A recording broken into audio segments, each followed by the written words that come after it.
한국은행에서 금일 기준금리를 동결하겠습니다. 이에 따라서 부동산 전망을 중장기와 단기로 나눠서 해보도록 하겠습니다.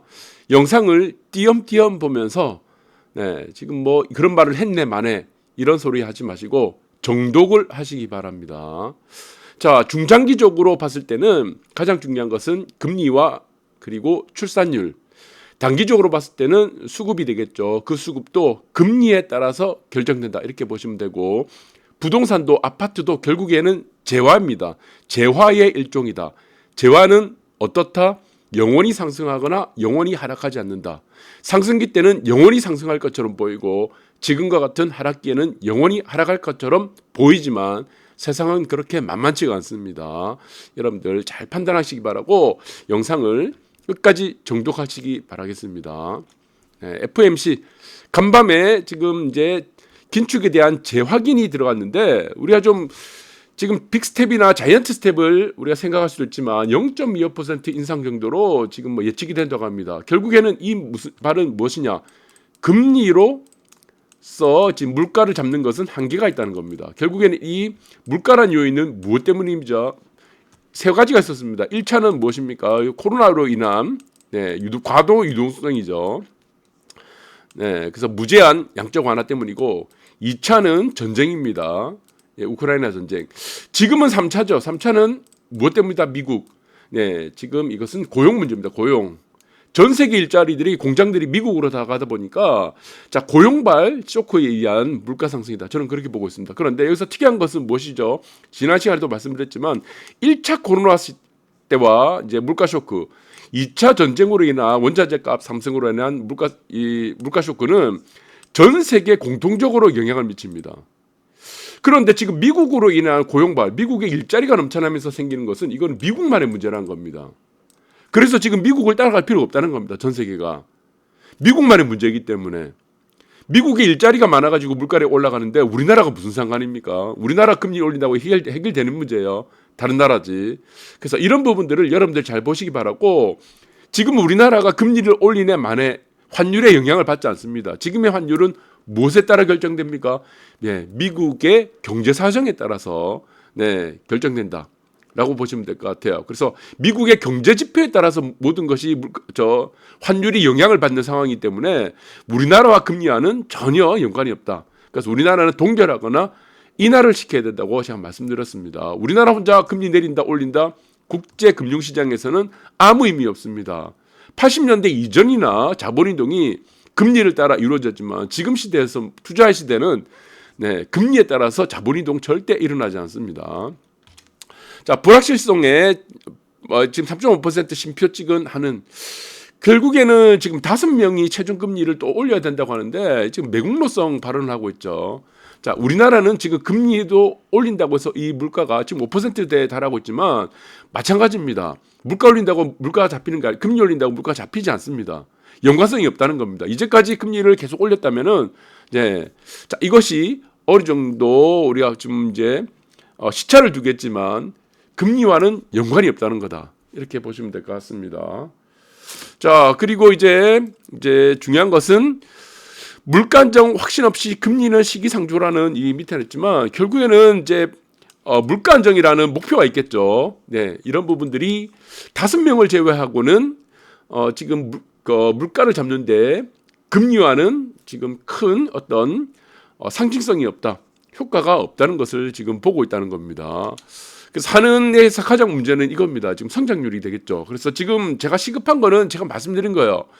저 같은 이제 유튜브라든가 다른 분들이 이렇게 지금 주장을 계속 하다 보니까 그나마 지금 동결했습니다. 절대 올려서는 안 된다. 미국을 따라가면 안 된다라고 우리가 지금 계속 입을 모아서 얘기를 해줬기 때문에 이렇지, 사실 이걸 얘기를 해주지 않았으면요 이창용 총재 지금 계속 올렸을 겁니다. 하늘에서는. 왜? 우리나라 국민들 그냥 가만히 두게 놔둡니까? 괴롭혀야 되니까. 금리 올려서 IMF 직원이니까 금리 올려가지고 우리나라 직원들, 우리나라 국민들 괴롭혀지고 못 살게 굴어야 되니까. 물가 안정이라는 이 뒤에 지금 이면을 가지고 장난을 친 것뿐이죠. 근데 지금 문제가 이거예요. 지금 이제 하늘에서는 1.6% 하향 조정을 한다고 했는데, 저는 이거 마이너스 갈 것 같습니다. 마이너스. 이 상태로 두면은 성장률이 마이너스 간다. 그래서 무엇을 해야 된다는 거냐? 인하를 해야 됩니다. 지금은. 예, 금리 인하해야 돼요. 지금 시급합니다. 이 골든 타임을 놓치면 절대 안 됩니다. 자, 그래서 지금 금리라는 부분도 어떻게 보면 중장기적으로 부동산에 영향을 미치게 돼 있죠. 단기적으로도 수급에 또 영향을 미치기 때문에. 그래서 이 지금 성장률에 대한 문제도 있지만, 네, 인하가 굉장히 시급하고 또 하나의 문제. 아까도 서두에 말씀드렸지만, 네, 이제 출산율입니다. 또 장기적인 영향을 미칩니다. 이 출산율이란 거는 결국에는 양극화로 다가오게 된다. 예, 양극화를 우리가 극대 양극화를 만들기 때문에 이거 빨리 해결해야 됩니다.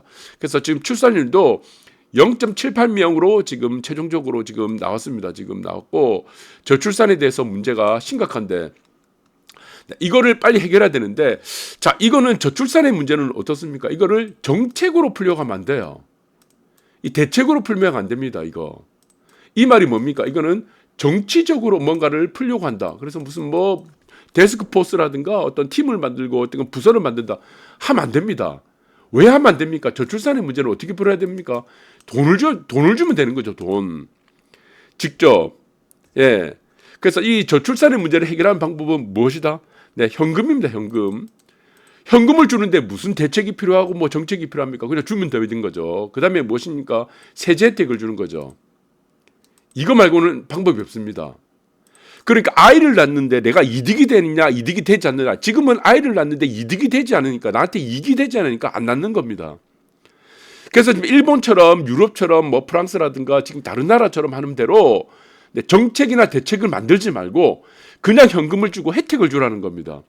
아이를 낳으면 이익이 된다는 지금 사회적인 분위기를 만들어내는 겁니다. 그것이 뭡니까? 결국에는 현금이고 세제 혜택이다. 최후의 수단은 무엇입니까? 군입대 시켜야 됩니다. 군입대. 어차피 군입대 해야 돼요. 여자들. 네, 사람이 없으니까. 그래서 이거는 결정적으로 지금 남겨놔야 된다. 그래서 출산율의 문제는 얼마나 심각한지 2021년도입니다. 0.81명이고 일본은 1.34명입니다. 지금은 어떻게 됐죠? 한국은 0.78명, 일본은 1.6명까지 지금 올라갈 것 같습니다. 일본은 결국에는 10년 안에 2명까지 갈 것 같아요. 네, 지금 방송에도 한번 말씀드렸지만 2배가 넘죠. 일본은 저출산 초고령화 사회에 우리가 견본입니다. 모델이에요, 모델. 근데 2명이나 지금 2배나 지금 벌어지고 있는 이유가 무엇입니까? 일본은 아이를 낳으면은 이익이란 생각을 하기 때문이다. 한국에는 자꾸만 지금 정치적으로 어떤 뭔가 정책적으로 이거를 해결하려고 하다 보니까 지금 안 되고 있다는 겁니다. 이것은 어떻게 되냐? 결국에는 부동산의 장기적으로 문제로 지금 작용할 수밖에 없다. 어떻게? 양극화로. 여러분들 이 부분을 잘 보시기 바라고 이제 더 이상 장난을 치면 안 됩니다. 정치적으로 저출산의 문제를 해결하려고 보면 어떻게 돼요? 부서 만들어야 되죠. 공무원 증원해야 되죠. 네, 여러분들이 1억이란 돈이 만약에 한 명당 투입된다면은 중간에 다 셉니다. 이거 돌아오는 돈이 500만 원밖에 안 돼요. 예, 세금은 지금 300조를 썼습니다. 중간에 다 샌다는 얘기죠. 자, 이거를 대책이나 정책으로 정치적으로 지금 만들기 때문이다. 이렇게 보시면 되고 이제 단기적으로 보면은 금리라는 문제는 단기적인 어떤 수급에 영향을 미치게 돼 있습니다. 그래서 지금 금리 차도 이렇게 되는데 자, 이 금리 차는 어떻습니까? 더 벌려야 됩니다. 이게 더 벌려야 돼요. 결국에는 한국은 내려야 되고 미국은 좀 더 올려야 됩니다. 네, 왜? 금리라는 문제, 물가라는 문제, 이거는 미국의 고용시장의 문제, 미국 고유의 상황이 되고 우리나라는 어떻습니까? 지금 성장률이라든가 여러 가지 경기 침체 이런 부분들이 작용하고 있기 때문에 이거는 저는 3% 이상으로도 더 벌려놔야 된다. 외환 그리고 환율에 영향을 미치지 않는다. 우리나라 혼자 끌밀린다고 환율에 영향을 미치는 것이 아니기 때문에 지금의 환율을 결정하는 것은 무엇이다? 네, 미국의 지표입니다. 경제지표. 고용지표, 소비지표 이 두 가지 지표이기 때문에 연관이 없다라고 보시면 되고 그리고 이거는 이제 단기적으로 왜 영향을 미칩니까? 지금 여러분들이 차트를 보시면 아시겠지만 자, 금리를 올리던 시기하고 지금 다음 페이지 보겠습니다. 네. 자, 주택 가격, 아파트 가격이 급락했던 시기와 일치하고 있죠. 일치. 그래서 제가 작년부터 말씀드린 것이 어떻게 된다? 올해 3월이 되면은 안정이 된다고 그랬습니다. 더 이상 급락이 안 나와요. 그런데 지금의 하락기에 익숙하다 보니까 이제 전문가들 지금 계속 지금 보시면은 갑자기 새로운 이론을 등장시켜서 앞으로 뭐 반토막이 난다, 또 반토막이 난다, 폭락한다 얘기하지만 이 아파트라는 재화의 가격이죠. 하나의 일종의 재화는요, 영원히 상승하고 영원히 하락하지 않습니다. 네, 절대로 그런 일이 발생하지 않는다. 여러분들이 참고하시기 바라고. 그럼 이제는 어떻게 됐습니까? 네, 자, 금리가 이제는 처음으로 계속 매번 금리를 올리다가 이제는 금리가 이제 지금 더 이상 올리지 않게 됐습니다. 동결을 시키다 보니까 어떻게 되겠습니까? 자, 이 부분은 어떻게 작용한다? 안정이 된다는 겁니다. 안정. 그래서 제가 3월 이후라고 작년부터 말씀드렸죠. 3월 이후부터는 어떻게 된다고 했습니까? 네, 폭락이 나오지 않습니다. 폭락. 뭐 그렇다고 갑자기 뭐 폭등이 되거나 뭐 이렇지도 않는다고 했죠. 그래서 3월이 기점이라고 했습니다. 3월. 지금도 마찬가지로 하락률이 계속되다가 3월 되면은 이 하락률이 어떻게 된다고 했습니까? 네, 네, 아주 약한 상승, 아주 약한 하락 쪽으로 안정이 된다. 이 기점이 어떻게 된다? 3월 달이다. 이거 작년부터 1년 전부터 계속 말씀드렸던 부분 여러분들 체크하시고, 그래서 제 방송을 정독을 해야 됩니다. 정독. 주가라든가 부동산에 대해서 저는 시간을 얘기하기 때문에, 자, 주가도 마찬가지죠. 다 이렇게 지금 시간을 두고 얘기를 하는 부분들을 여러분들이 참고를 잘 하시기 바랍니다. 네, 그리고 결국에는 집값이 바닥이다 더 떨어진다, 이거 의미 없다는 거죠. 네, 이거 의미 없습니다. 예, 여러분들 이렇게 이제, 자, 이제 일단은 급락이 사라졌기 때문에 이제까지 이어졌던 이제 이것이 급락이죠. 그리고 상승으로, 약한 상승으로라든가 결국에는 이제 개별적으로 여러분들이 아파트 단지를 보셔야 되는데, 자, 이것을 1년 정도의 횡보 구간, 기간 조정을 갖는다고 했다. 네, 여기서부터는 변수가 언제입니까? 여기서 변화일이 언제라고 했죠? 네, 올해 말이나 지금 3월 정도, 내년 3월 정도. 네, 이런 구간을, 기간 조정의 구간을 거친 다음에 개별적인 어떤 이제 입지의 아파트들을 보고 거기서부터는 양극화가 될 것 같습니다. 그래서 움직이는 아파트들은 서서히 지금부터라도 3월 이후부터는 상승으로 나올 수도 있고, 어떤 아파트들은 서서히 하락으로 갈 수 있다. 그 기점의 기간이 1년 정도 지나고 나면은 또 구분이 또 될 것 같아요. 네, 변화일을 여러분들이 잘 확인하시기 바라고. 자, 모든 것은 무엇입니까? 시간이 말해줍니다. 시간이 있어야지 무엇을 알 수 있다고 했습니까? 예, 대등 수치를 알 수 있다. 대등. 그 다음에 무엇을 알 수 있다? 네, 변화일. 네, 언제부터 하락하느냐, 언제부터 상승하느냐. 하락 기간은 언제냐? 기간 조정 기간은 언제냐? 횡보 기간은 언제냐? 상승하는 시기는 언제냐? 몇 월 며칠 몇 분이냐? 여러분들이 중요한 것은 이거를 알아야 된다는 겁니다. 네, 어디까지 올라갔느냐? 목표치는 알 수가 없다. 그거 계산할 필요 없습니다. 목표치. 네, 주가도 마찬가지죠. 주가가 얼마큼 올라갔냐, 얼마큼 내려갔냐, 이거 알 필요 없죠. 상승 기간만 알면 됩니다. 상승 기간. 네, 상승 기간에 따라서 뭐 몇 월 며칠, 뭐 3월 뭐 18일까지 상승한다 그러면은 주가도 마찬가지죠. 9월 달까지 하락한다고 했죠. 이때까지 하락하는 포인트를 여러분들이 보시기 바라고, 항상 여러분들이 습관을 들여야 되는 것은 무엇이다?